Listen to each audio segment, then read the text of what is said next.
Pardon the interruption, but I'm Mike Wilbon. Tony, Joe Burrow showed up to camp with a platinum blonde buzz cut, looking like Eminem.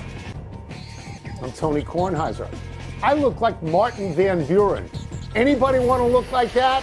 Or am I the only one that wants to look like that? Martin Van Buren, is he on the country charts? Is that rap? What is that? Rock? Heavy metal? Not R&B. I would recognize if he's R&B.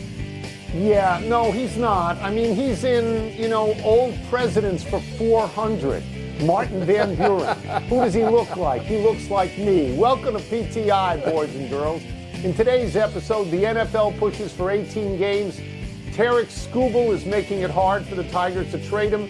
And Brian Windhorst joins us for 5 good minutes. But we begin today with Bobby Witt Jr., just a single shy of the cycle, getting hit in the 6th inning of last night's Royals-Diamondbacks games that ended with Kansas City winning 10-4. Royals catcher Salvador Perez started barking when Witt was hit, saying later, quote, "I'm going to have Junior's back," unquote. When one of Arizona's players was then plunked, manager Torey Lovullo argued at home plate. He got tossed.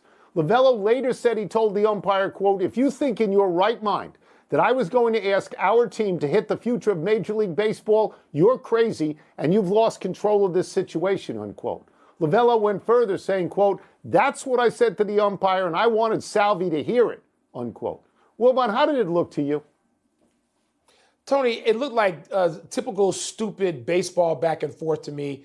And I'm just too old at this point and played a lot of baseball as a pitcher and have watched so much of it. I refuse to get drawn into trying to figure out who did what intentionally and what was accidental, even though the sycophantic announcer, who I guess doing the Kansas City broadcast, immediately jumped to, that was so unintentional. He has no idea. Right. I like Torey Lovullo. I thought there was some sportsmanship there. You can have sportsmanship in baseball, can't you? Maybe you can't. Some class about it. I thought the fact that he goes at the leader of the Kansas City Royals and says, "I want you to hear this too." And by the way, when has an umpire ever been bigger than that dude? He looked like a power forward from the 1980s NBA. He's like 6'7", 2'8", like Bill Laimbeer. So anyway, it was theater. I don't care. I like Lovullo. I do. I just like Lovullo and what he stands for often. Okay, I saw the clip, and I thought it was intentional, hitting Bobby Witt Jr., because it was the first pitch of the at-bat. It was a 9-3 game. The game was basically over. So I did think it was intentional, and I'm totally convinced that it was retaliatory when they hit the Arizona player. Totally. My only hesitation, Mike, is to think with a pitcher, are you going to hit a guy to prevent him from getting a single? Are you acting under orders from someone, or are you doing that on your own? Are you going to do that on your own on the road? I don't know about that. I thought the catcher's reaction was great.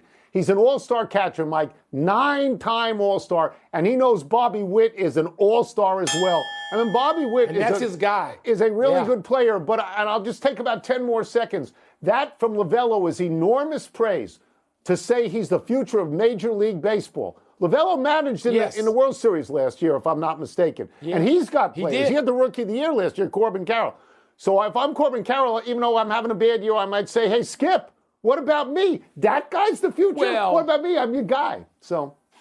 Well, true, Tony, but I just think Lovullo, that was a classy move, and baseball doesn't have that much of that. That often. So good.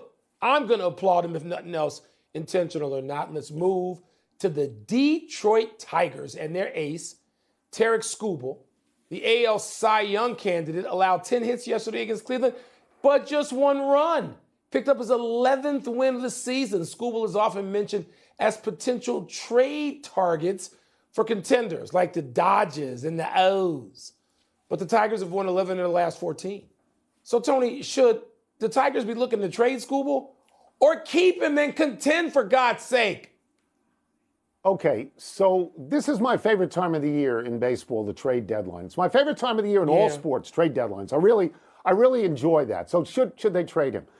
First of all, he's a Scott Boras client, and you know that Scott Boras likes to take people to free agency almost every chance he gets. But they have his rights through 2026. That's a long way off, so they don't have to trade him now. I'll just tell you a parable. 2 years ago around this time, the Washington Nationals traded Juan Soto. And people in Washington were heartbroken because Juan Soto could very well end up as one of the all-time great players. He's not walking through that door again. But now it's 2 years later. They got three players who really helped. They got C.J. Abrams as the all-star shortstop. They got Mackenzie Gore as probably their number one starter. And they got James Wood, who just came up. He was the number one prospect in the minor leagues. He's playing in the bigs now, and he's hitting the ball. None of these guys are Soto, but you got three players to help with a rebuild. So what I'm saying, Mike, is it's not cut and dried. There is nuance to whether you trade or not. Tony, there is, and I hear what you're saying. You make a great case. But, Tony, you can get position players.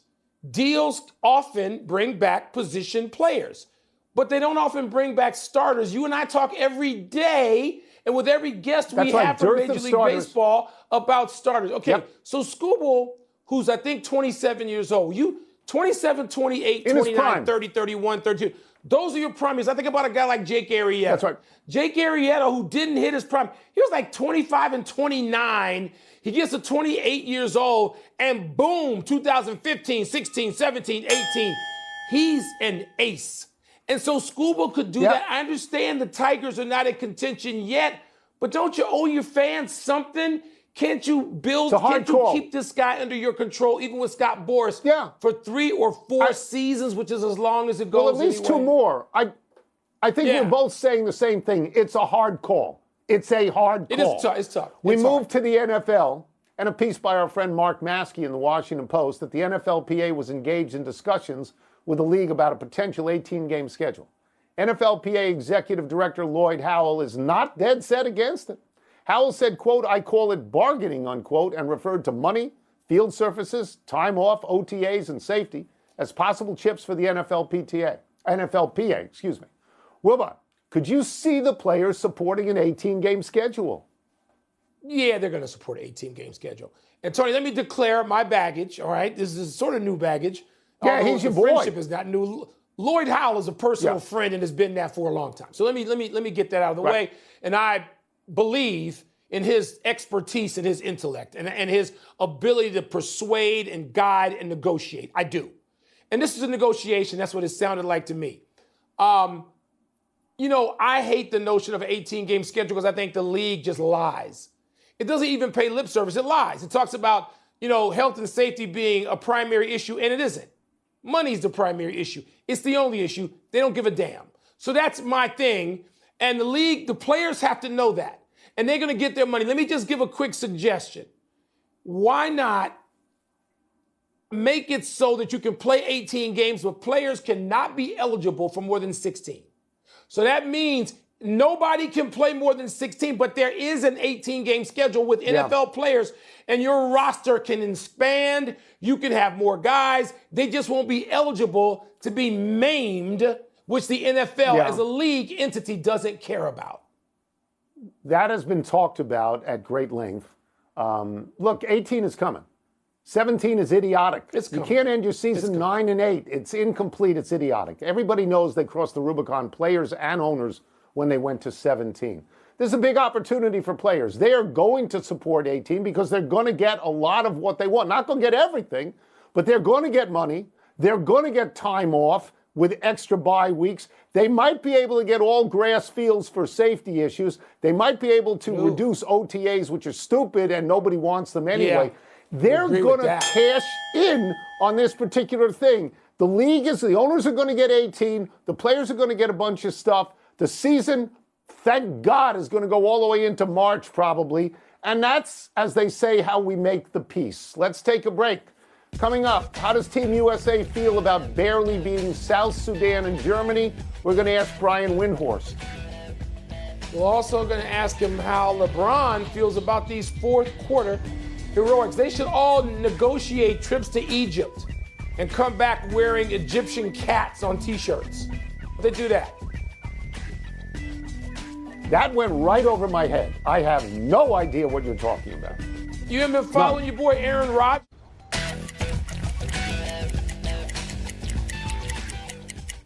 The USA men's basketball team heads into the Olympics having scraped by South Sudan and Germany, which makes it a perfect time for a visit from our great friend who's been following the team, ESPN senior writer Brian Windhorst. Brian, let's just start with that. What has been the internal reaction to these very close games, at least one of which could not have been expected? Yeah, for sure, Tony. Look, I think that they believe that they can play better.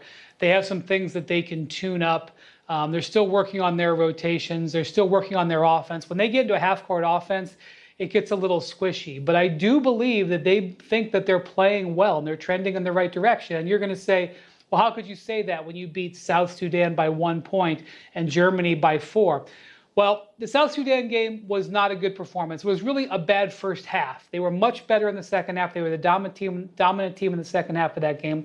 And against Germany, Germany is an excellent team. They are the current World Cup champions. Those guys have played together for years. They play smart. They play fast. They get into passing lanes. They have great size. They really gave the U.S. some trouble with the way that they attack the offensive glass. Considering this team doesn't have much chemistry, I think they're doing okay. And I know that that's not what the standard is, but I will tell you, back in 2021, when I was getting ready to leave for Tokyo, I felt really nervous about whether that team was going to win the gold medal. That team lost 2 run-up games and looked shaky in the others. This team was undefeated. Their margin for error is definitely bigger. All right, Brian, you know I'm working with a skeptic here for the last 100 years who doesn't want to believe that what used to be a huge gap has now been cut to almost nothing by an international basketball scene, which has really improved globally. Will you please enlighten your friend, Mr. Kornheiser? Yeah, so this is going to be the most competitive international basketball event ever staged, especially the teams that reach the knockout round. Those 8 teams are going to be excellent teams. They have all these teams have size. They all have a continuity advantage on the Americans. This team's really only been together for 3 weeks. And I know that that sounds like an excuse, but when you actually watch these games and watch these teams run their offense like they could in the dark, and then you see Team USA get the ball and they get stuck in the half court and it's one-on-one basketball, you really feel the difference. Absolutely, the Americans are the favorite. Absolutely, they should be expected to win their 5th consecutive gold medal. But absolutely, these are going to be close games. They're going to have to work, and they're going to have to come down right to the end if they're going to win, what they really need, which is 3 wins in the knockout round, but 6 games overall. All right, Brian. Tony and I will continue nonetheless to fight over this on the phone after we get off the show. But let's move to 40-year-old secret weapon LeBron James, who has rescued the team in consecutive games. Brian, I think we know how LeBron feels because we see all that flexing. We see all of that all the time now. But, you talk to him, you know him, you have a sense of him. What's he thinking and feeling like? This is like in the in-season tournament last year. LeBron has decided he wants this championship, and he's going to do everything he can to get it. He is playing at full power right now. He wants the ball in these situations. He was really annoyed when Steve Kerr didn't start him in the second half against South Sudan when the team was down 14 points after a really shaky first half. He was absolutely aggressive from the opening tip-off. I mean, we had a record crowd here in London last night, and LeBron had 2 dunks in the first 3 minutes of the game and then scored Team USA's last 11 points like he was on the 2007 Cavs all over again. He is absolutely pouring it out. He is going to, work at both ends of the court. I know that he's got, at this point in his career, he has to moderate his energy. You can bring up tape of games in January and February where he is not playing full power. He is at full power. And I think one of the interesting things about this team, and maybe it speaks to where Team USA is going to be in 2028, when the trouble has happened these last couple of games, it's been LeBron that they've gone to. Steve Kerr has drawn up plays for LeBron, gone to LeBron. And I think that is something that we could see if Team USA gets in trouble when the Olympics start this weekend.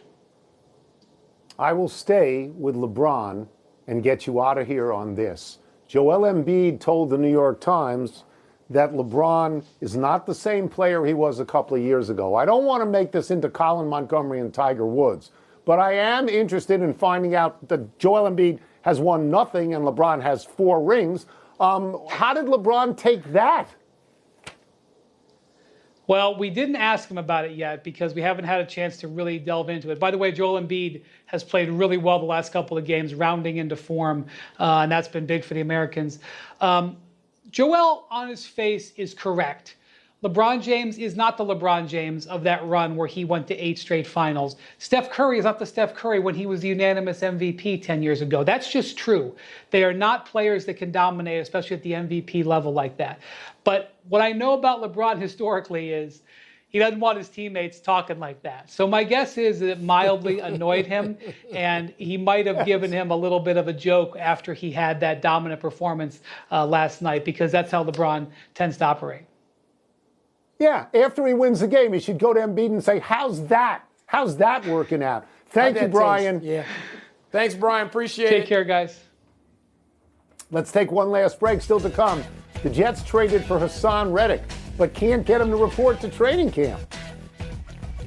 And what should we expect from Paul Skeens tonight in his first start since the All-Star game? Do you think a no-hitter? Think a 7-inning no-hitter? No, they'll take him out after 8. They'll take him out to 8 1/3. Baseball. Oh no, they won't let him go. They won't let him go 8. Oh no, they won't let him go 8.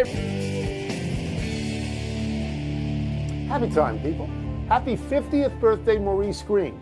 We celebrate the upcoming Olympics by saying happy birthday to former world record holder in the 100 and 2-time gold medalist in the 100 and 4x100 relay in the Sydney Olympics in 2000. Green also has a silver medal in the 4x100 from Athens in 2004 and a bronze in the 100 in those same Olympics. Green was a 5-time world champion in the 100, the 200, and the 4x100 relay. But the great video from Green is when he won 100 in 2004 and got one of his buddies, hurdler Larry Wade, to bring out a fire extinguisher and hose down Green's shoes after he took them off, indicating they were too hot for anyone to handle.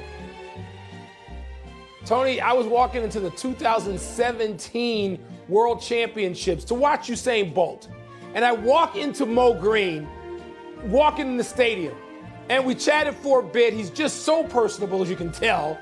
And he said, we can never show that video too much.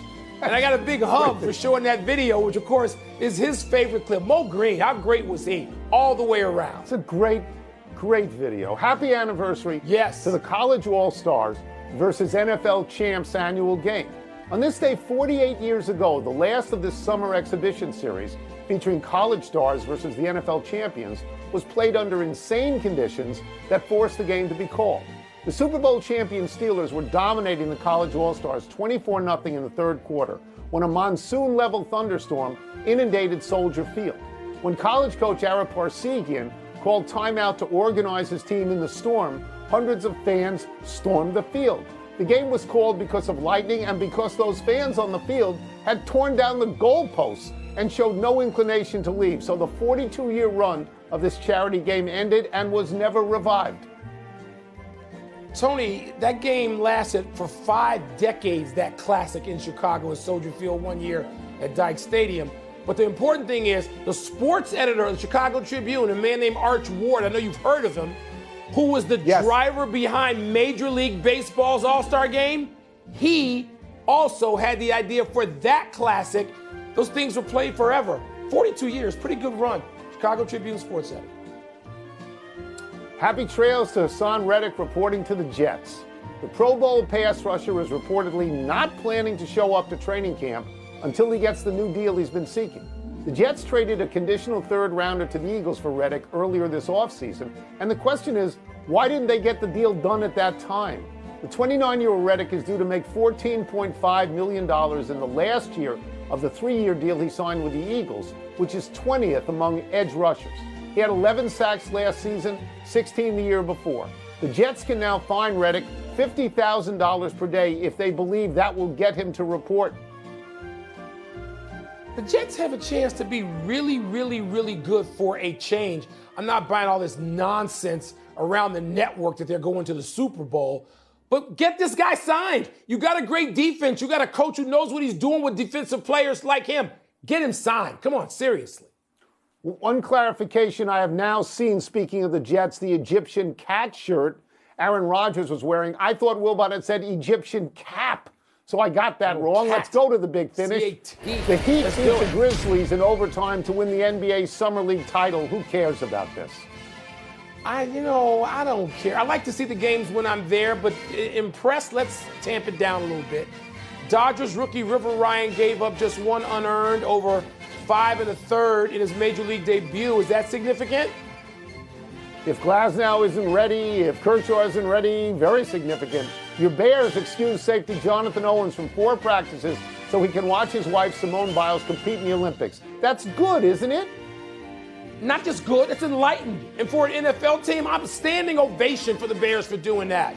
Andy Murray says he'll retire after the Olympics. Make sense? He's not fit anymore. He's had a lot of operations. He can't play anymore, really. Last one, Paul Skeens faces the Cardinals tonight. What do you expect? Drama. Those two teams, Pittsburgh and the Cardinals, separated by a game. Drama. Want drama. That's my division. We're out of time. We will try and do better the next time, and I'm Tony Kornheiser. And I'm Mike Wilbon. Same time tomorrow, knuckleheads. Shout out to Michael Cornwell, who I've known since birth. MVP of the Hungarian Bowl 18. Returning interceptions all over the place. Dude, congrats. Good. Shout out to the Bengals, too. And a Big Ten Media Day. How many NFL games are enough? Well, 14 was enough, and that's what the NFL played through some of my youth. And I remember when they went to 16, I thought 16 was perfect. So 14 was enough, 16 was perfect, and 18 is way too many. Because the NFL has just lied to us for years talking about how safety, health and safety were a high priority. No, it wasn't. Money's the only priority. So I don't want to hear that. And Tony, scarcity. You used to applaud the scarcity. One thing, you always went away from an NFL schedule wanting more. Because 14 or 16, you got to February, it was over, and you wanted more. And now you don't want more because they're going to go to, Easter. And they want to just dominate. Everybody wants to hog the stage. Every sport wants to be year-round and hog the stage, and the NFL is no different. But the lies about health and safety are where I draw the line and say, you're hypocrites. I don't want to hear it. Okay, so we have a fundamental disagreement here. You take every opportunity you can to slam the NFL because you prefer the NBA. I recognize that. But entertainment in sports in the United States of America, and I'm not going outside the borders here, in the United States of America, begins and ends with football. Pro football first, college football second. This is what people want to see. That's the entertainment they like most in sports, is football. I could be flip and say 52 games is enough, but 52 games is ridiculous. I think that ultimately, and I agree with you that 16 is enough, and we're going to 18, and I think ultimately we're going to go to 20, and the NFL is going to be in business between Labor Day and to Easter. And I think you're right about that. I think there will be restrictions on how many games people can play. I think rosters will vary in terms of numbers of people that'll be carried for a specific time. But I think that's what's going to happen. It will ultimately get to 20, and people will still want more. They're going to watch. By the way, I don't prefer the NBA. I watch more NFL games than anybody at this network, and I would stake my career on that. Even now that I'm not covering the NFL personally, I still watch more games than anybody and enjoy the hell out of it. But I know when enough is enough. And you know what else? The NBA plays 82. 70 is enough. There's too much of all of it. Major League Baseball is the only one that hasn't kept going out there to Saturn's rings. And there's too much of all of it. So there. A good line, Saturn's rings.